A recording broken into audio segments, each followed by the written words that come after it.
उनकी वीडियो बनवाओ ना जिसमें तुम्हारा पति पैंट खोल खोल के दिखाता है। तो हम यहाँ पे जॉब नहीं कर रहे होते हैं, हमारी भी कोई इज्जत है। कैबिन में बुलाया और मुझे अपनी गंदी चीजें दिखाने की कोशिश की और मेरे शरीर को उन्होंने टच किया। तो हमें जानती नहीं है, मेरठ के गुंडे हैं। तो लड़की जो भी बोल रही है वो झूठ बोल रही है। गलती अगर मेरे हस्बैंड की है, मैं खुद खड़ी होकर सजा दिलवाऊंगी। नमस्कार साथियों, न्यूज़ स्टूडियो उत्तराखंड देख रहे हैं आप और मैं हूं आपके साथ शोभन सत्य सिंह नेगी। इस वक्त हम मौजूद हैं जो ये रिंग रोड और 6 नंबर पुलिया है, यहाँ पर हम मौजूद हैं और यहाँ पर एक विवाद हो गया है। विवाद दरअसल हुआ है, यहाँ पर एक हॉस्पिटल है, माँ शाकंभरी हॉस्पिटल है और यहाँ पर एक जो यहाँ पर कर्मचारी है उसने यहाँ पर एक डॉक्टर पर आरोप लगाया है सेक्सुअल हरासमेंट का। तो इनसे बातचीत करते हैं क्या है पूरा मामला। यहाँ पर कहा जा रहा है कि जो महिला कर्मचारी है जो यहाँ पर काम करती थी उसने सुसाइड करने की कोशिश भी की है। तो इनसे बातचीत करते हैं, जानते हैं पूरा मामला। ये लड़कियों के साथ अपने कैबिन में बुला के गंदे काम करते हैं। डॉक्टर रवि सिंह, डॉक्टर नहीं है वो, रवि सिंह नाम है उनका। डॉक्टर पूजा वर्मा जो कि BMS है, उन्होंने ऐसे कैबिन में बुलाया और मुझे अपनी गंदी चीजें दिखाने की कोशिश की और मेरे शरीर को उन्होंने टच किया। जो ये कब का मामला है? 24 तारीख को। 24 तारीख को जी। तो इसकी आपने शिकायत की पुलिस में? मैंने IAS ऑफिसर आकांक्षा वर्मा को मैंने मैसेज डाला था कि मैं मेरे साथ में ये सब कुछ हुआ है। मैं यहाँ पे किसी को नहीं जानती, मैं ये नहीं जानती पुलिस स्टेशन कहाँ है या ऑटो कहाँ से मिलता है, मैं कुछ नहीं जानती। यहाँ पर मैं यहाँ पढ़ने के लिए आई हूँ, साथ साथ में यहाँ पे जॉब करी थी। इसका मतलब ये नहीं हमें स्टाफ हमें अपने कैबिन में बुलाएंगे, छेड़ेंगे और हम छिड़ जाएंगे। मेरा नाम नीलम त्यागी, पूर्व हिंदू यानी से प्रदेश अध्यक्ष हूँ। इस बेटी का 2 घंटे से ये मेरे को कॉल करी थी। मैं कल से परेशान थी इसका नंबर लेने के लिए। मैंने इससे कॉल लिया, इससे बात करी और मैं यहाँ पहुँची। यहाँ पे आगे मुझे पता चला कि इस बेटी के साथ बहुत घिनौना काम हुआ है। इसके साथ डॉक्टर ने क्या क्या किया ये आपको खुद बताएगी। और यहाँ पे कितने इलीगल काम हो रहे हैं ये बताया इसने कि 2 महीने में 25 केस इलीगल हो चुके हैं। यहाँ पे 25 अबॉर्शन लड़कियों के हो चुके हैं, ये बता रही है, क्योंकि इसे 2 महीने यहाँ काम किया। ये यहाँ पे काम करते हैं? हाँ, ये 2 महीने से यहाँ काम किया है। अच्छा, आज आप यहाँ पर इनसे मिलने आए थे, क्या करने आए? मिलने नहीं आए, हम इसके इंसाफ के लिए आए थे, इंसाफ मांगने आए हैं। तो यहाँ पर किसी ने जब कोई मिला आपसे यहाँ पे? अभी डॉक्टर नहीं आई थी बाहर और उनके पति नहीं आए बाहर। इतनी पब्लिक सारी बाहर करी, जब तक वो बाहर नहीं आएंगे हम लोग यहाँ से नहीं जाएंगे। क्या कहना है? अभी आप वहाँ गए होंगे अंदर के, क्या कहा? वो खुद ही बाहर आई हैं और वो ये कह रही है कि मैं इसकी वीडियो YouTube पे डाल दूंगी। नाइंसाफी है ना। कैसी वीडियो? क्या पता उसने कैसी वीडियो बना रखी है। डराने धमकाने के लिए वीडियो तुम वो निकलवाओ ना जिस दिन तुमने ICU में हमें डराया धमकाया, हमारा फोन छीन लिया। अपने कैबिन में जो कैमरे लगवाओ ना उनकी वीडियो बनवाओ ना जिसमें तुम्हारा पति पैंट खोल खोल के दिखाता है, वो वीडियो निकलवाओ ना, वो डालो YouTube पे जाके। धमकी आ रही है? धमकी दी है इसको, धमकी दी है सबके सामने। ICU में इसको ले गए, मोबाइल बंद कर दिया गया। इस बेटी को धमकी दी गई है भी सबके सामने कि तेरी वीडियो हम वायरल कर देंगे कि अभी तेरे को बदनाम करेंगे, कि और ये आत्महत्या करने जा रही थी, इसलिए हम इसके साथ खड़े हैं। हम इसको आत्महत्या नहीं होने देंगे। मैं राष्ट्रीय हिंदू सेवक संघ से राष्ट्रीय अध्यक्ष हूँ। अच्छा जी। इस तरह की जो घटनाएं, ये शाकंभरी नाम से हॉस्पिटल खोला गया है और यहाँ पर काफ़ी समय से हम लोग देख रहे हैं और सुन रहे हैं और कई बार हम लोगों पे कंप्लेंट आई है। और आज हमने सबूत के साथ और प्रूफ के साथ बहन को लेकर आए हैं। और कैसे सबूत? बहन के साथ जो जिस तरीके से ये इन्होंने गंदगी बातें करी हैं, जो भी इनको धमकी दी है, वो हम पे सारे रिकॉर्डिंग है और कई फोटो और वीडियो है। और वो मैडम के पास कहती है हम पे वीडियो है, अश्लील वीडियो उनके पास है, बोलती मैं YouTube में डाल दूंगी, यहाँ डाल दूंगी, उस तरह की बात करती है। और जब वो लड़की उनके खिलाफ बोलती है तो उसका पति उसको धमकी देता है, कहता है कि मैं तुझे मार दूंगा, तो हमें जानती नहीं है, मेरठ के गुंडे हैं, हमारे पास पैसा इतना है कि तुम लोग कुछ नहीं कर सकते हमारे पास हमारा। और जब इस तरह के वो लड़की उसको हड़काती है या उसको लेकर आती है, उस पर आरोप लगाती है, तो उसकी बीवी खुद आकर कहती है और उसको हड़काती है कि तू हमें नहीं जानती नहीं है कि तू मेरे पति पर किस तरह के आरोप लगा रही है और जो है कि मैं तुम सभी लोगों को यहाँ से अंदर करवा दूंगी। तुम उत्तराखंड के लोग तुम हमारा कुछ नहीं बिगाड़ सकते, ना प्रशासन हमारा कुछ बिगाड़ सकते, ना शासन हमारा कुछ बिगाड़ सकती है। हम पैसे लग रहे हैं वो यहाँ पर मौजूद हैं? वो हमें लगता है वो अंदर है पर वो बाहर नहीं आ रहे। काफ़ी देर से हम उनको बोल रहे बाहर आ जाए, अगर वो 10-15 मिनट में बाहर नहीं आते तो सारे के सारे उतावले हैं, कहीं ऐसा ना हो कि हमें अंदर घुसना पड़ जाए।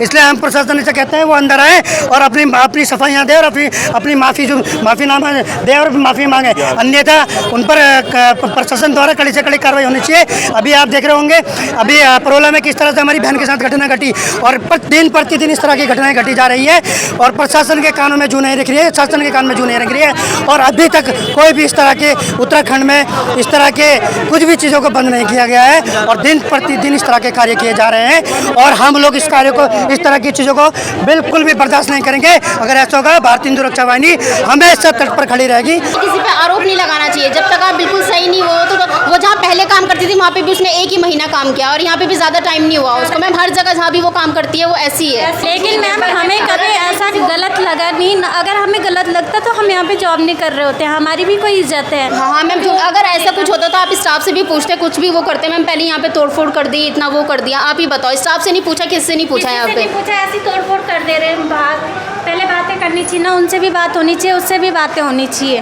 बातें क्लियर हो तब जाके तोड़फोड़ करें। ऐसे अंदर धक्का मुक्की ना करें हमारे साथ भी, और ये हॉस्पिटल के बाहर ऐसा ना करें, पहले बातें क्लियर होनी चाहिए। मैडम जिस प्रकार के वो आरोप लगा रहे हैं उसको लेकर क्या भैया वो तो बाकी आगे से वही बताएंगे आपको। वो वही बात। कभी ऐसा चीज़ वो कह रहे हैं कि अबॉर्शन हुआ कराया थे जब 16 से 18 साल की लड़कियों का? हाँ नहीं सर, ऐसा एग्री करते हैं? ऐसा कुछ नहीं हुआ सर, हमारे सामने तो ऐसा कुछ कभी केस हुआ नहीं। बाकी वो लड़की जो भी बोल रही है वो झूठ बोल रही है। लड़की मुश्किल से 1-1.5 महीने पहले हमारे यहाँ आई थी। ठीक है। उसी के साथ में एक लड़की नंदा हॉस्पिटल में हूँ, उन्हीं के साथ में एक लड़की जॉब करती थी। उस लड़की ने सेकंड डे आके मेरे यहाँ एक सीनियर स्टाफ है, उसने मुझे कहा कि मैडम इस लड़की को जॉब पे मत रखो, इसका यही हाल है। ये वेलमेड हॉस्पिटल से निकाली गई, वहाँ भी इसने। हाँ जी सर आप रुक जाना 2 मिनट। हाँ ठीक है सर, कि वहाँ पे भी मेरे साथ ऐसा किया गया। फिर उसके बाद उसकी मेरे को नंदा से निकाला, वहाँ के भी एक सर ने मुझे ऐसे ऑफ़र किया, ये सब मैडम ने उल्टा मुझे निकाल दिया। और मैंने तो उनके खिलाफ धरना प्रदर्शन कराया, वीडियो कराई, ये सब कराया। ये इसका काम है, आप चाहो तो इन्वेस्टिगेशन कर सकते हो, अदर हॉस्पिटल में जाके पूछ सकते हो। लेकिन मेरे यहाँ काम सही कर रही थी, मैं ऐसे उसका आरोप गलत नहीं लगाऊंगी। सब ठीक था। उस दिन वो लड़की आती है, आगे मुझे ओपीडी कराती है। ठीक है, मैं यहाँ बैठी हूँ, सर उधर अपने ऑफिस में बैठे हैं। सर ने बेल बजाया, वहाँ पे एक लड़की और थी रिसेप्शन की, प्रीति।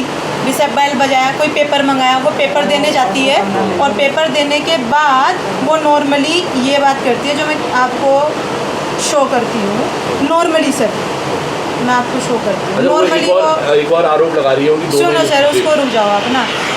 ऐसी सिचुएशन में किसी लड़की के साथ, एक मिनट, आपने शायद ना लाइव टेलीकास्ट चला रखा, सबके फ़ोन आ रहे हैं ना। ऐसी सिचुएशन में किसी के साथ गलत तो नहीं हो सकता खुले गेट में। ये एक मोमेंट का फोटो दिखा, एक मोमेंट का नहीं सर, पूरे मोमेंट की पिक्चर है, ऐसा नहीं है। उसके बाद वो नीचे जाती है, इन भाई उसको पीरियड्स आए थे, इन भाई से सैनिटरी पैड मांगती है, वॉशरूम जाती है, वॉशरूम जाके पैड वैड लगा के वापस आती है। इन भाई को थोड़ा बाहर लेके जाती है कि आदि पुरुष मूवी लगी है, देखने चलेंगे। नॉर्मल बातचीत होती है, आके बैठ जाती है। एक मिनट तुम चुप रहो, मैं बात करूँ। आके बैठ जाती है। आने के बाद वो अंदर जाती है, रोना शुरू कर देती है। स्टाफ की एक लड़की ने पूछा, बेटा क्यों रो रहे हो, क्या बात हुई? कि मेरे को 3-4 महीने बाद पीरियड्स आया, मुझे थोड़ा तकलीफ हो रही है इसलिए रो रही है। उसके बाद और रोना शुरू करती है, मुझे फ़ोन करती है। मैंने कहा आ जाओ, कि जी ऐसे हुआ। मैंने कहा सच में ऐसा हुआ? कि हाँ, कि रुको मैं उनको बुलाती हूँ। मैंने उसके सामने यहाँ बुलाया। अब जब बंदा झूठ नहीं होगा तो बड़कम बड़काई होगी, गुस्से वाली बात होगी। लेकिन अगर बंदा झूठ होगा तो वो चुपचाप सुन लेगा। बातचीत हुई, कहाँ सुनी हुई। उसके बाद वो लड़की यहाँ पे पूरा दिन जॉब पर रुकती है, उसके बावजूद भी अपना ड्यूटी पूरी करके वो चली जाती है। नेक्स्ट डे फिर वो ड्यूटी पे आती है। उसके बाद वो मुझे आके बोलती है, मैडम मेरे को 1 लाख रुपए चाहिए। मैंने कहा किस चीज़ के पैसे चाहिए आपको? मेरे पास इस ओपीडी में आती है, एक स्टाफ और गवाह है इस चीज़ का। किस चीज़ के पैसे चाहिए? कि मैं इनके ऊपर हरेसमेंट का केस डालूंगी। मैंने कहा किस भी आप पे केस डाल लेगी भाई? कि ऐसे ऐसे। मैंने कहा तू तेरे को जो केस डालना डाल देना, हम अपनी तरफ से ओके हैं, और तुम अभी मेरे यहाँ ड्यूटी मत करो, तुम चले जाओ। वो चले गए। उसके बाद सर कोई बात नहीं, ना हमसे वो फ़ोन कांटेक्ट पे, ना वो मेरे कांटेक्ट पे। एक मिनट सर, एक मिनट मैडम, एक मिनट। वो नर्सिंग थी, नर्सिंग डिपार्टमेंट में थी। क्या डिग्री उसके पास है जो आपने वार्ड में थी ना मेरे यहाँ? नर्सिंग केयर, पेशेंट के कपड़े चेंज करना, डायपर चेंज करना, पेशेंट को खाना खिलाना, उसके लिए डिग्री की ज़रूरत नहीं होती। उसमें वार्ड आया कर सकती है ये वाला वर्क। ठीक है, अच्छा, मैं ये पूछ रहा था जैसे पेपर्स वर्क करना, थोड़ा इधर उठा के दे देना, इस टाइप के वर्क में थी, वार्ड आया में थी। ठीक है, उसके बाद ये वाली बात हो जाती है। उसके बाद उसका एक दिन मेरे पास व्हाट्सएप पे मैसेज आता है कि मैडम मेरा सैलरी है, फैन ऑन कर दो यार, कि मेरे पास जो है मेरी सैलरी बकाया है ये वो। मैंने कहा जो भी बकाया मैं पता करके बता दूँगी, तुम ले जाना। ये मैसेज उसके पास मेरे होंगे, मेरे पास भी है। उसके बाद उसका हमसे कोई कॉन्टैक्ट जॉब इसके बाद अब नहीं सर, कोई कॉन्टैक्ट नहीं। उसका कहना है कि आपने धमकी भी दी है कि कुछ वीडियो। सर सुनो सर, अगर मैंने धमकी दी है तो उससे वो आप क्लिप लो। देखो ये तो आईफोन है, इसमें तो वीडियो कॉल रिकॉर्डिंग नहीं होती। मैं तो सच्चाई साबित नहीं कर सकती, पर उसके पास एंड्रॉयड फ़ोन होगा, उसमें होती है। आप उससे वो चीज़ ले लो। अब आप ही की बात का है जो मुझे मीडिया से ही पता लगी कि उसने बोला है कि मेरा होटल में बुला के इंटरव्यू लिया गया। तो मैं पूरी मीडिया से मेरी हाथ जोड़ के प्रार्थना है कि प्लीज़ आप उस होटल का पता निकालो, वहाँ की सीसीटीवी फुटेज निकलवा लो और वहाँ पे इन दोनों की एंट्री। रूम तो ऐसे नहीं मिलता, अगर मैं भी होटल में जाऊँगी तो आईडी भी जमा होती है, रूम भी मिलता है, वो निकलवा लो आप। और जो केस करना चाहे वो कर सकती है। गलती अगर मेरे हस्बैंड की है, मैं खुद खड़ी होकर सजा दिलवाऊँगी अगर ये बात सच है। लेकिन अगर गलती उस लड़की की है तो आप लोग मेरे सपोर्ट में आओ। ये चीज़ गलत है। फिर ऐसे तो आप किसी पे भी आरोप लगा दोगे। अभी सपोज दैट आप अकेले मेरे पास अंदर आ गए, मैं बाहर जाके बोलने लगूँ उस बंदे ने तो मुझे छेड़ा है, सच्चाई है ये सच्चाई नहीं है। ऐसा ज़रूरी नहीं है कि हमेशा आदमी गलत होगा। मेरे हॉस्पिटल में मैक्सिमम स्टाफ 2-2 साल पुराना, 3-3 साल पुराना है, 2-2 साल 3-3 साल पुराना। अच्छा, एक और चीज़ मैम अब इसी में निकल के आ रही है, आप बोल रहे हैं पिछले 7-8 दिन से आपके पास कोई एम्प्लॉय नहीं है, पेशेंट नहीं है, तो इनका खर्चा कैसे निकलता है? जैसे उसकी भी 2 महीने की तनख्वाह। सर वो देखो सुनो, वो आपका पॉइंट नहीं, वो हमारा पॉइंट है। हम घर से भरे, कर्जा लेके भरे, वो हमारा पॉइंट है।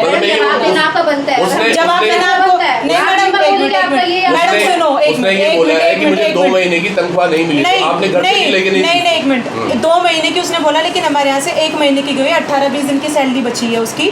हम तो बकायदा जब सैलरी देते हैं साइन भी लेते हैं, हमने तो रजिस्टर पे साइन भी लिया हुआ है। पिछले महीने का वो होगा कहीं, इनको मंगवा सकते हैं? जो मंगाना सर, आपको जहाँ जो मुझसे मांगेगा मैं उसको दे दूँगा। हम मांग रहे हैं, आपको नहीं देना। अभी आपने बोला, मैडम अब सुनो, तो अभी आपने जो पीड़िता लड़की थी उसकी बात सुनी और जिन पर आरोप लगाया था, जिस डॉक्टर पर आरोप लगाए थे, उनकी पत्नी जो यहाँ पर डॉक्टर है उनकी भी बात सुनी है। और आगे जो अपडेट होगा वो आपको देते रहेंगे। हालांकि ये जो आरोपों को, सब आरोपों को खारिज कर रहे हैं और कह रहे हैं कि यदि कोई भी ऐसी बात हुई जो उन्होंने कहा था कि हरिद्वार में जाकर एक रूम लिया गया था होटल में इंटरव्यू के लिए, तो उनका कहना है कि कुछ भी अगर प्रूफ है तो वो हमारे सामने रखें। बाकी जो भी अपडेट होगा आपको देते रहेंगे। देखते रहिए न्यूज़ स्टूडियो उत्तराखंड।